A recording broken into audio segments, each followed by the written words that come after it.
Bienvenidos a Noticias RCN. La emergencia se mantiene en La Calera, las alarmas siguen encendidas y los organismos de rescate trabajan para encontrar a Javier Velilla, el hombre que desapareció en medio de la avalancha. Vamos con toda por los damnificados y en minutos les contamos cómo va el país con las lluvias. Gestiones para ser gestora pasa primero en Noticias RCN. Supimos que el ELN quiere que alias Violeta, la mujer acusada de 9 atentados, entre ellos el del Centro Comercial Andino, sea gestora de paz en la mesa de negociación. ¿Cuál sería su papel? Ya les contamos. Y hace 100 días Gustavo Petro asumió la presidencia de la República. Temas álgidos, muchos, entre ellos el dólar, el petróleo y la llamada paz total. ¿Qué dicen desde diferentes sectores y cuál es el balance que hace la gente? Esperen esta emisión, nuestro informe especial de nuestro director José Manuel Acevedo. Esto es Noticias RCN fin de semana. Bienvenidos.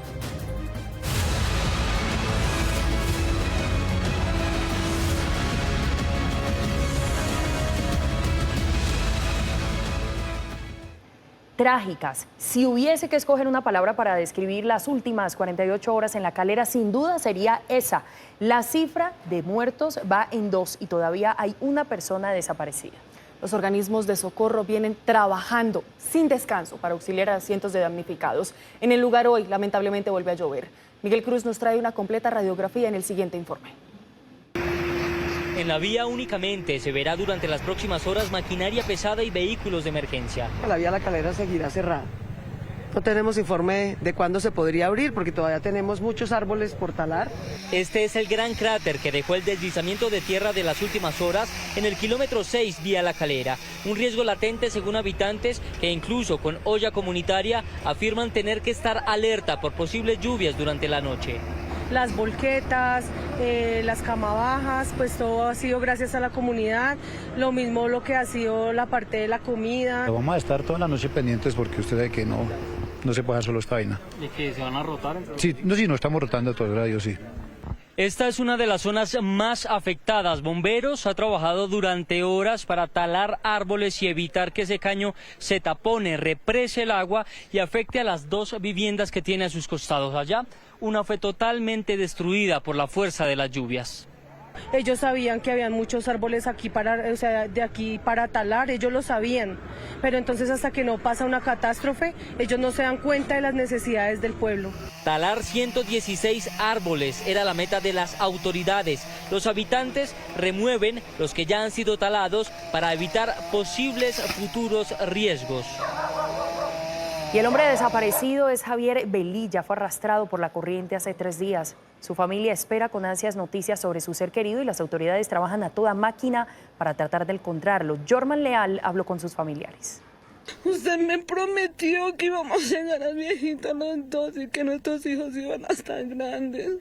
Luz Ángela no pierde la esperanza de volver a ver a su esposo Javier Velilla, al que llevan buscando por 3 días, luego de ser arrastrado por la corriente. Así lo recuerda su familia. Mi esposo muy camellador, mi esposo muy responsable, como papá excelente porque él, con sus hijos, ellos eran su motor. En la zona de la emergencia, las horas pasan y las labores de búsqueda continúan. Cada segundo cuenta. Me han ayudado a buscarlo, están allá cavando, están tumbando árboles, levantando arena, tierra. Javier tiene 40 años, de los cuales lleva compartiendo 17 con su esposa. Los vecinos y conocidos siguen buscándolo sin descanso. Las horas pasan y la lluvia vuelve a amenazar a la comunidad, reduciendo las probabilidades de encontrarlo.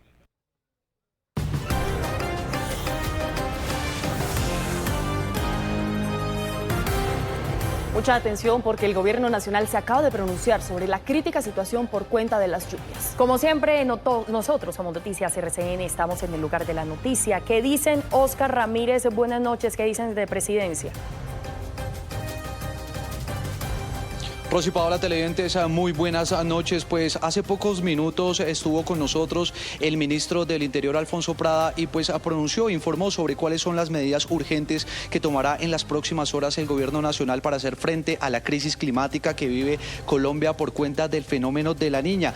Son 3 medidas en total. La primera tiene que ver con abrir una sala de crisis permanente que sesionará 24/7. La segunda tiene que ver con la instalación del puesto de mando unificado, y esto en articulación con las autoridades locales para ver cuáles son las principales necesidades que tienen las regiones más afectadas. Y la tercera es la convocatoria de la Junta Directiva del Fondo de Atención de Riesgos, que lo que planea o la premisa es movilizar los recursos para saber cuáles son pues los principales objetivos y a quienes socorrer, sobre todo en los sitios más recónditos. Esto es lo que dice el ministro Prada.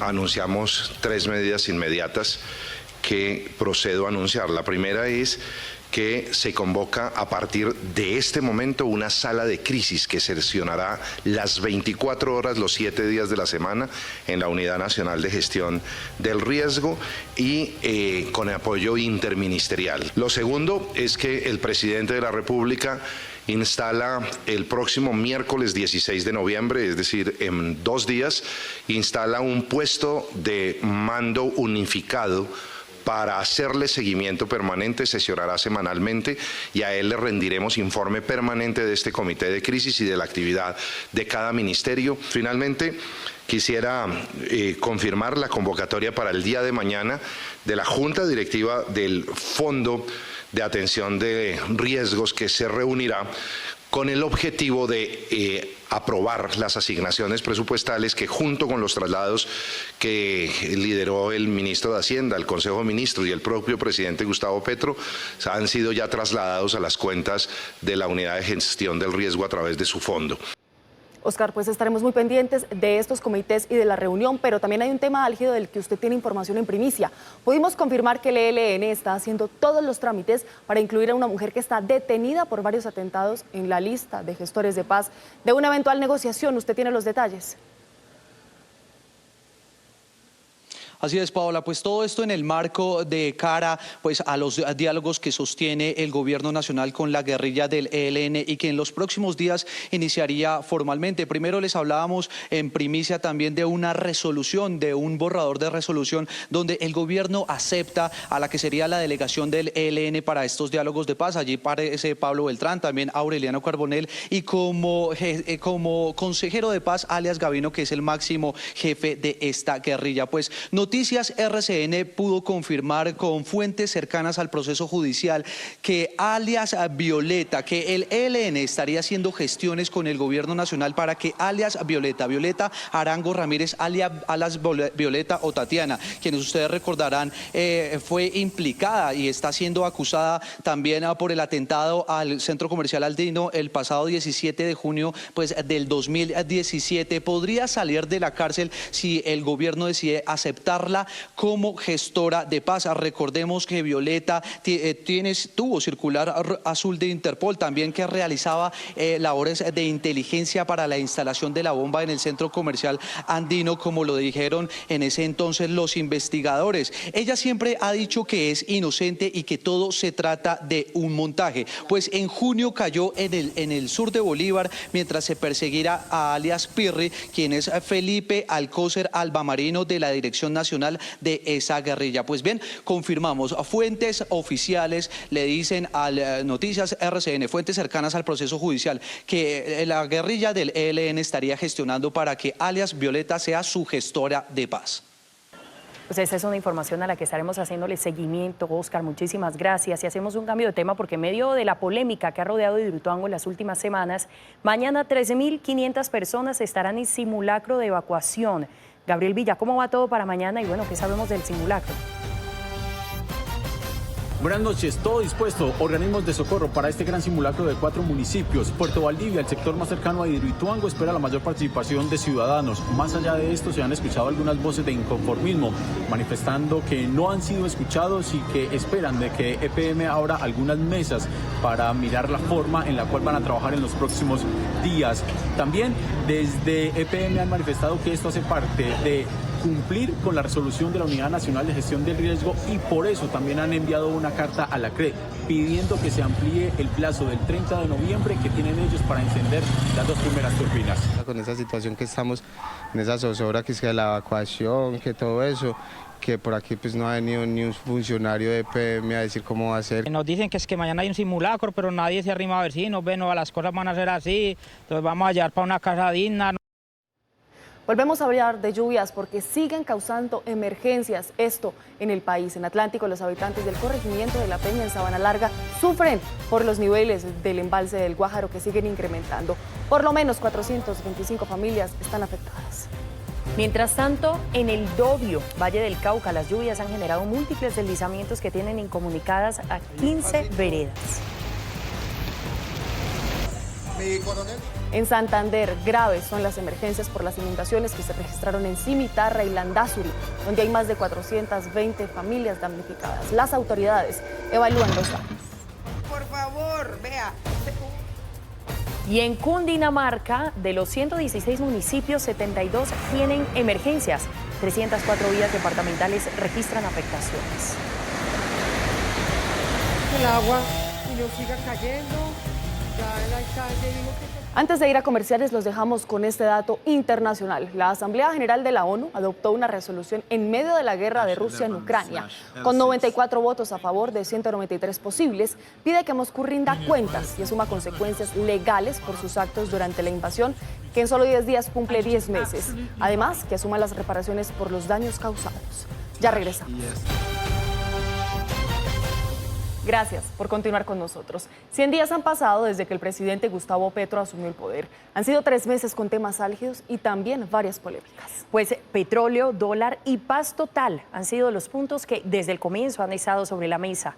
¿Cuál es el balance que hacen desde diferentes sectores de estos 3 meses? ¿Qué dice la gente? Pues este es un informe especial de nuestro director José Manuel Acevedo.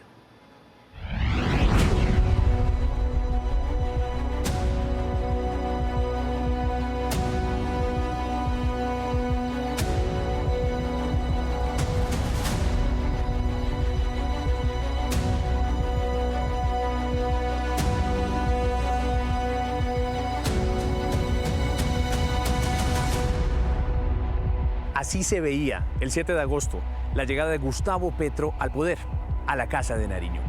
Desde entonces hasta hoy han pasado 100 días en los que ha ocurrido de todo. Queremos hacer una evaluación de eso que ha pasado y comenzamos aquí, desde el Congreso de la República. Caminen con nosotros.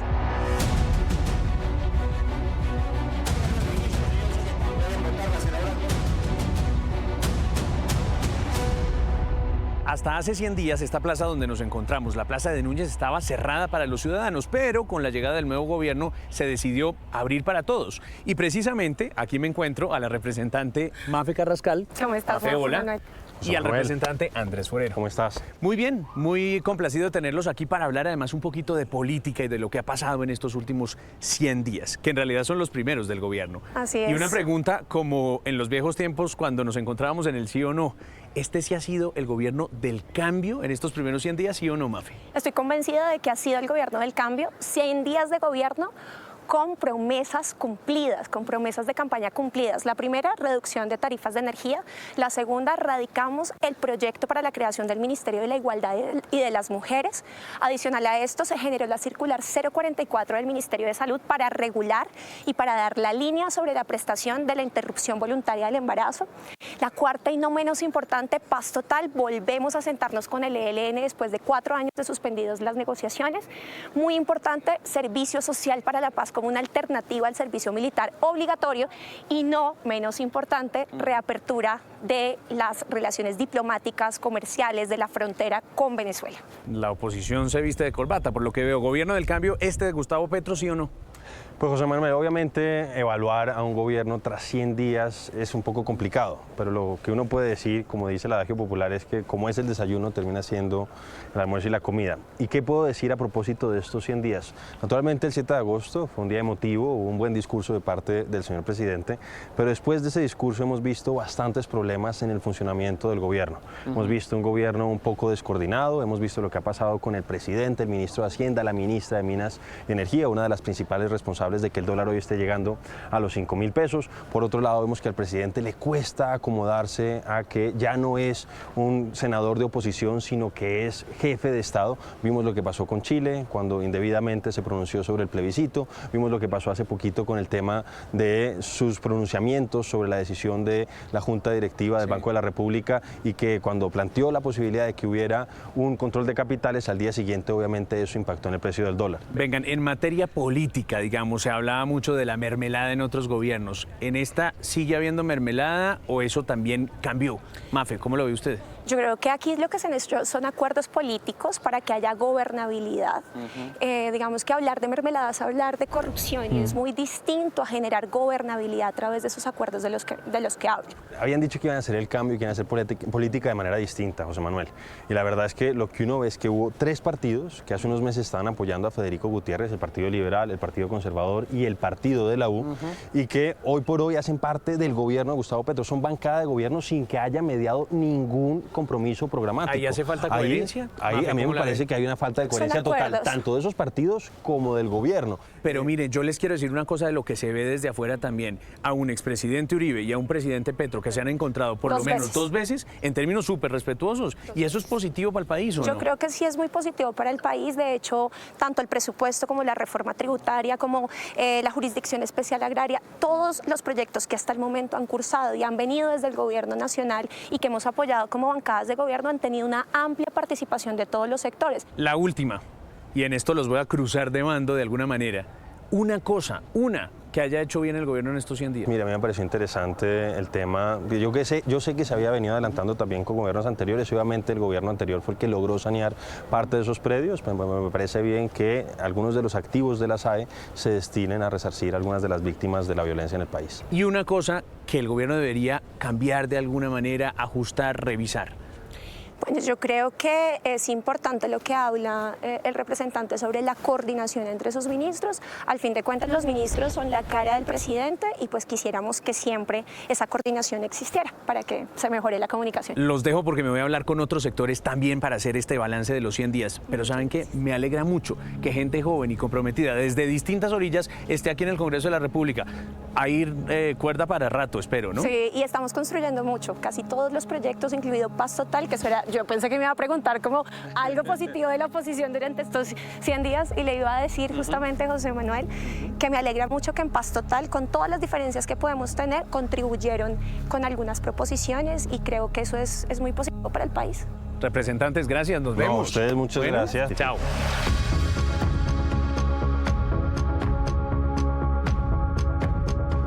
Ahí dejamos a los congresistas trabajando, o al menos eso esperamos. Pero miren, si ha habido un tema álgido a lo largo de estos 100 días, es la política minero-energética. Vamos a hablar con los que saben. Adriana Salcedo, 17 años trabajando en el sector minero-energético. Cualquier cosa que pase, obviamente que le afecta. Juan Camilo Nariño es el presidente de la Asociación Colombiana de Minería. Quiero su opinión sobre esto que ha dicho el presidente Gustavo Petro en el marco de estos 100 días de gobierno. Nuestros 3 principales productos de exportación son 3 venenos. Es más venenoso para la humanidad el carbón que la cocaína. ¿Qué piensa y sobre todo qué siente Adriana viendo eso? Realmente pues preocupante.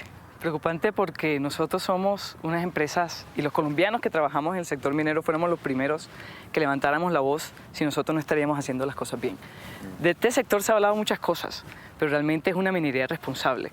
Y tal como los dije, yo me siento orgullosa de trabajar en donde trabajo, porque pensamos en la gente, en Colombia sobre todo. Entonces mi invitación al gobierno es a vernos, a ir a estas mineras, a que nos vean cómo trabajamos y vean que lo hacemos de manera responsable y pensando en Colombia. Juan Camilo, ¿les ha tocado unos 100 días desafiantes o no? ¿Cómo está viendo ese tema del sector minero energético en los 100 primeros días de gobierno del presidente Gustavo Petro? José Manuel, gracias. Han sido, como usted dice, 100 días retantes, 100 días de un enorme esfuerzo por contar lo que Adriana estaba contando, que esto es un sector que tiene un impacto y una dimensión social profunda. que tiene una incidencia en las dinámicas económicas del país y de las regiones realmente importante y que no se puede comparar con ninguna actividad ilícita, porque eso no de alguna forma se compadece con 450.000 familias, jóvenes, entornos familiares que se levantan todas las mañanas a trabajar dignamente por el carbón. Ahora yo les pregunto, ¿no será, con todo respeto, que ustedes están remando para el lado equivocado? Porque a nivel mundial estamos hablando de protección del medio ambiente, de transición energética ya, de la necesidad de cuidar los recursos naturales, y el presidente dice que en sus 100 primeros días ha sacado adelante el acuerdo de Escazú, ha redefinido las prioridades en el presupuesto general, ha especificado algunas acciones concretas para la Amazonía. Se los digo, ¿no será que están yendo por el lado que no toca? Bueno, sinceramente al revés. Yo creo que nosotros somos aliados de todo lo que tú acabas de comentar. De hecho, en el mundo vamos a pasar una transformación energética y ahora mismo el mundo necesita, en mi caso, el carbón. Y hay que trabajarlo de manera responsable como lo hacemos. Ambientalmente, o sea, no se imaginan el esfuerzo que hacemos por hacer las cosas como se deben hacer. Juan Camilo. No, y la minería es necesaria para cumplir con esos compromisos ambientales. Sin más movilidad eléctrica, sin generación eléctrica con paneles solares o con turbinas eólicas, es imposible ese mundo más verde que estamos concibiendo, esa Colombia más verde que quiere el presidente, pero que también queremos nosotros para nuestros hijos. Solamente eso es posible con minería, con más cobre, con más litio, con más magnesio, con más fosfatos, con más ureas para el campo colombiano y los fertilizantes. Es decir, la minería es necesaria para esa concepción ambiental sostenible de la Colombia y del mundo. Y si ha habido un personaje polémico, ustedes lo saben, en estos 100 días es la ministra de Minas y Energía, Irene Vélez, que ha dicho cosas como estas. En este momento estamos hablando de 10.000 billones. Entonces es un déficit bastante grande y tenemos que entrar a resolverlo. Nosotros necesitamos exigirle también en el marco, digamos, de esta geopolítica global a los otros países que comiencen a decrecer en sus modelos económicos. ¿Cómo ven a la ministra 100 días después? Y sobre todo al presidente también en relación con este tema minero energético. Yo creo que han sido, José Manuel, 100 días de ajuste, sobre todo para la ministra, y yo lo que espero es que estos 100 días próximos ya sean unos 100 días con ese entendimiento mejor del sector, con ese conocimiento adquirido en este tiempo, pues que sea unos 100 días de actuación, de cercanía con las compañías, de cercanía con los trabajadores. ¿Y tú, Adriana, qué piensas de la ministra? No, bueno, más allá de lo que ha pasado, yo pienso que lo importante es lo que va a pasar. Y yo necesito que ella nos visite a mi empresa, para que vea cómo con pasión hacemos minería responsable y sea más sensible ante este sector y nosotros como trabajadores mineros. Adriana, una curiosidad desde el punto de vista más personal. Sí. En estos 100 días, ¿qué te dice la gente que está en el sector? Estamos en riesgo, o sea, yo me siento en riesgo, si me preguntas, Adriana Salcedo, que estoy casada con una persona que trabaja en la minería, con 2 hijos que estamos formando. Hablan mucho, muy mal, pero tienen que conocerla para que sepan lo bien que le hace al país, a la economía del país y también a nosotros los que trabajamos en la minería. Han pasado 100 días, pero quedan 3 años largos, Juan Camilo. ¿Cuál sería su mensaje para el gobierno del presidente Gustavo Petro, que seguramente varios de sus funcionarios lo están viendo ya a esta hora? Creo que esas reformas que vienen, en las cuales el gobierno está empeñado y quiere sacar adelante, deben hacerse también contando con la opinión del sector privado. El sector privado colombiano es un sector que produce bienestar, que produce desarrollo, que lleva oportunidades a los municipios colombianos y debe ser un actor muy importante en esas reformas para poder así tener una Colombia en un entendimiento mejor hacia adelante. Adriana, Juan Camilo, gracias. Nos esperan muchos días más de análisis y vamos a seguir nosotros hablando con distintos sectores a propósito de esta evaluación de los 100 primeros días del gobierno de Gustavo Petro.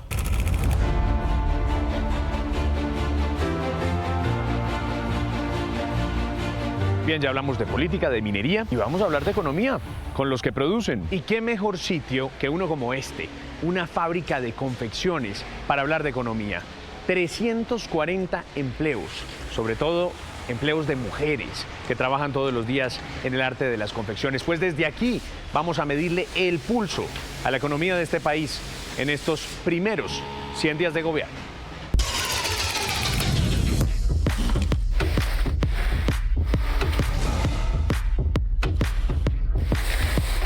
Oiga, don Saúl, pues muchas gracias por recibirnos aquí en su empresa. No, es un gusto saludarlo. Un gusto para nosotros tenerlos por acá. Don Saúl, hay dos temas que marcaron de alguna manera estos primeros 100 días. Uno, el precio del dólar disparado en varios de esos momentos y días de estos 100 primeros que han pasado. Y el segundo, el de la reforma tributaria. ¿Cómo le pega eso a la economía real, a algún sector como el suyo? Bueno, el precio del dólar pues nos afecta muchísimo, sobre todo nos afecta más es esa volatilidad tan impresionante que no tenemos precios con qué trabajar. O sea, hoy vale 100, mañana 110, 115 y no podemos tener proyecciones a largo plazo. Es muy difícil hacer contratos a largo plazo con los clientes porque hay total inestabilidad de precios. Mire, ¿y la reforma tributaria necesaria, demasiado? ¿Cómo la está viendo usted? Esperamos nosotros que esta reforma tributaria sea utilizada para mejorar las finanzas del Estado y no para el gasto. Que no todo se vaya para el gasto, sino que sea para mejorar el endeudamiento del país, para mejorar las finanzas y la viabilidad de Colombia, pues. Don Saúl, el presidente del gobierno anda un poco con el cuento de un borrador de decreto que le impondría un 40% de arancel a la importación de textiles, a los textiles importados. ¿Eso a usted, como dueño de una empresa de confecciones colombiana, le parece bueno o malo? Pues a nosotros nos ha parecido que un 10% de aranceles. ¿Qué es lo que hay hoy, no? ¿Qué es lo que hay hoy? Para importar muchos textiles y muchos productos confeccionados es demasiado bajito. Escuché que era un 40, la propuesta me parece que también es demasiado alto. Pero sí creo que los aranceles deben ser un poco mayores para que nosotros no tengamos que luchar contra cualquier economía en el mundo. O sea, si aquí lo podemos hacer, ¿por qué no nos apoyamos un poquito? Caso diferente de los productos que no se hacen. Si usted pudiera, ¿qué le diría al presidente Gustavo Petro hoy, de cara a los días que se vienen, a los que siguen? ¿Qué le diría usted? Yo creo que un país pobre como el nuestro no puede desaprovechar lo que tenemos ahí y no podemos ir a comprar gas teniéndolo aquí. O sea, si lo vamos a usar y lo tenemos, pues, o sea, que trataran de definir como la política de una vez y que todos hablaran el mismo idioma. Bueno, pues muy bien hablar con ustedes los empresarios, pero en las empresas hay que hablar sobre todo también con los trabajadores, parte fundamental. Y yo quiero saludar aquí a doña Araminta. Doña Araminta, ¿cómo le va? Buenas tardes. ¿Qué cuenta? ¿Cuántos bien, años sí, trabajando señor. aquí en esta empresa? 22 años. Imagínese eso. Oiga, doña Araminta, le preguntaba a don Saúl y le quiero repetir la pregunta. ¿Cómo ha sentido usted el país en estos primeros 100 días de gobierno? ¿Qué piensa? Pues como llega mucha información, muy preocupada. Ajá, ¿por qué? Ante ¿Qué me le todo preocupa? por lo económico. Porque uno, tenemos una inflación muy elevada.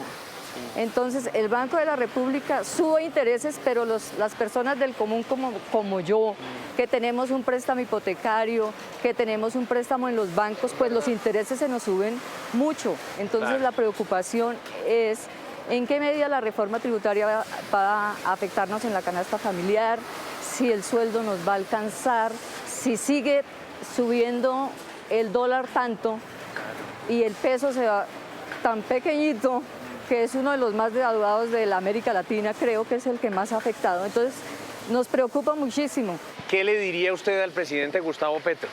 Yo al presidente Gustavo Petro que fuera más mesurado al hablar, porque él es el jefe máximo de este país y lo que él diga influye bastante en todo. Y la economía, creo que ellos no se ponen de acuerdo, él con sus ministros y sus demás colaboradores. Entonces, lo que uno dice una cosa y el otro dice otra, pues eso dice, está muy descoordinados y los de afuera nos están mirando. Oiga, doña Araminta, gracias. Y por favor siga hablando duro. Y todos los trabajadores de este país tienen que ser oídos. Sí, claro, porque estamos muy preocupados. En realidad estamos muy preocupados qué nos depara los próximos 2 años, que son, yo pienso que van a ser muy, pero muy duros para nosotros. Muchas gracias. Muy querida.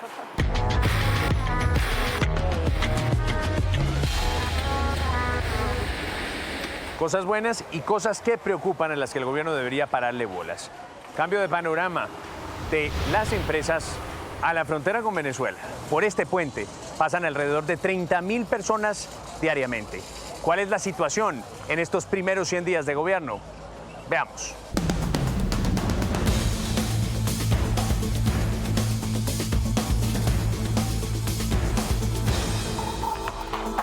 Y para hablar de lo que ha pasado en estos últimos 3 meses, pero particularmente desde el 26 de septiembre cuando se anunció la reapertura hasta aquí, me acompañan Sergio y Carlos. Sergio de la Cámara de Comercio y Carlos desde el sector transportador. Sergio, comienzo con usted preguntándole qué ha pasado. ¿Cuál es la sensación que usted tiene? Vemos gente de un lado para el otro, pero ¿en realidad cambiaron las cosas con la reapertura?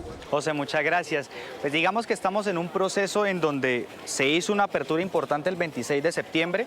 Claramente es un impacto supremamente positivo. Estamos hablando de operaciones entre exportaciones e importaciones que se están viendo reflejadas de manera importante en los indicadores, pero igualmente tenemos muchos retos. Hay un elemento y un impacto positivo, pero son, incluso me atrevería a decir, que son más los retos que tenemos de que ojalá esta frontera se aperture en beneficio de nuestros comerciantes, porque sabemos que eso impacta el desarrollo de nuestro país. Óigame, Carlos, y si alguien tiene que tomarle el pulso a la situación, son los transportadores, ¿o no? ¿Cómo lo está viendo usted? De acuerdo, José, un especial saludo. Pues el tema del sector transporte de carga, las expectativas son muy grandes. Si bien es cierto, los últimos datos que ha dado el ministro Germán de Comercio, Industria y Turismo son muy reales, pero también, digamos, nos proyectan a trabajar mucho más en términos de ser más proactivos y dar resultados. Alrededor de hoy han pasado alrededor de 67 tractomulas, esto en términos de toneladas son 1.500, 1.600 toneladas. Y en términos de dinero son alrededor de 2,5 millones de dólares. Eso es positivo, sin duda. Es positivo, sin duda. Es muy bueno y había que meterle pragmatismo a esta situación, si no, no la íbamos a resolver nunca. De acuerdo. Pero vengan, hablemos del tema de las trochas. Ahí sigue habiendo un negocio redondo para muchas mafias y hay que decirlo con todas las letras, de este lado y del otro lado, del lado de Venezuela. ¿Eso cómo se soluciona? ¿Sigue siendo un impacto negativo en todo esto? Es un tema incluso sociológico que también hay que abordar, porque aquí incluso necesitamos el apoyo de autoridades regionales, nacionales y locales para tratar de restablecer.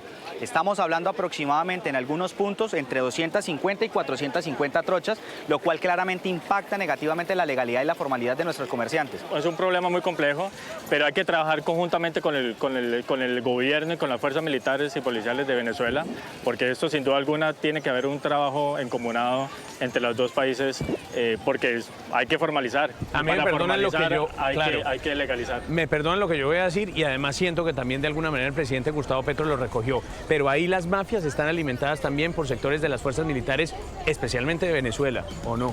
Pues digamos que ahí viene la problemática de pronto de la corrupción desde el punto de vista estructural, ¿no? Y es lo que en realidad necesitamos es impactar de forma mancomunada, de forma seria, para que pues en realidad esto, pensar un poco, José y Carlos, de que esto finalice a la nada, pasando de 100 a 0, pues es imposible. ¿Qué hay que hacer? ¿Para dónde hay que seguir en este restablecimiento de relaciones entre Colombia y Venezuela que nos dejan estos primeros 100 días de gobierno del presidente Gustavo Petro? Sin duda alguna la proyección es muy buena, hay que trabajar por el bien de los dos países y más allá de los dos países por las dos regiones, que somos regiones fronterizas, que somos hermanos y convivimos conjuntamente todos y la idea es salir adelante en progreso. La señora acaba de decirnos lo siguiente, lástima que no se me quedó. Pero la señora acaba de decir, abran esto para el transporte público, miren los abuelos cómo tienen que transitar.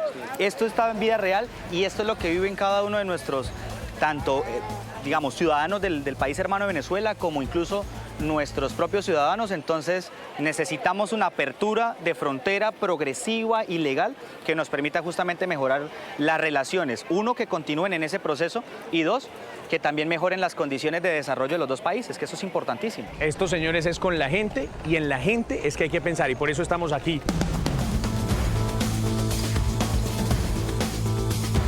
Claqueta, hágale, tan, otra vez, una sola, pan. Pero a todas estas, ¿qué dice la gente? ¿Sirve o no sirve la reapertura de la frontera?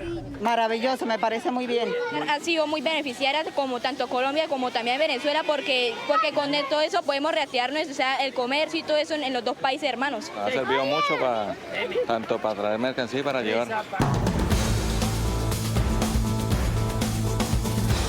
Y desde la frontera con Venezuela le ponemos el ojo a los 100 primeros días de gobierno de Gustavo Petro, pero sobre todo a los 1.360 días que siguen de aquí en adelante.